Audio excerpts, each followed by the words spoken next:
Tip number 6. I kind of want to go in details and give an example of why I always say that grief is non-linear, which means it doesn't go in the order that it is written down, or it doesn't go in a particular order like sadness, denial, shock. It's an order that they have the grief stages in.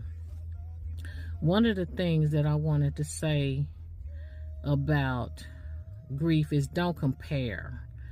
Don't, even if it's real, even if there's a lot of similarity, because I know some people hear my grief story, especially widows, and it's a lot of similarities.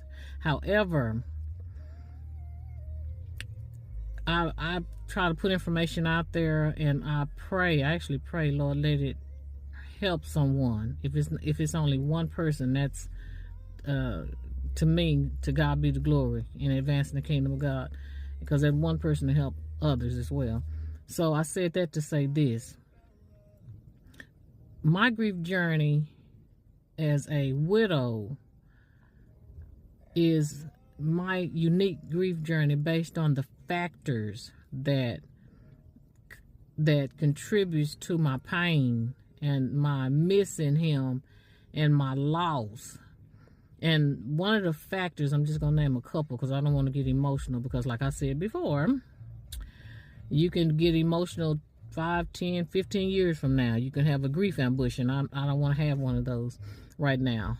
You can be married with children and a whole nother family and still have grief ambushes, because the love, it was when you lose somebody like that you loved in marriage or something, or a child, or a mother or something, you didn't plan for that.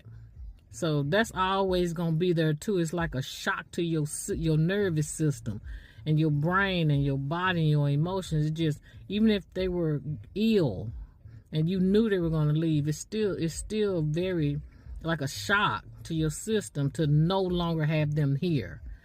So, and that's that. But one of the factors that I'm gonna go back, because I hate keep skipping back and forth, I'm gonna go back to an example of a factor that can cause grief to last longer or whatever, or more painful for a long time, and nobody knows, even if people do know. Like if they were murdered, that's a major factor in compounding the grief and a lot of emotions that you have to process and work through. If it was a murder and shock to your system like that, because you got to deal, the anger is going to be more intense, the frustration and the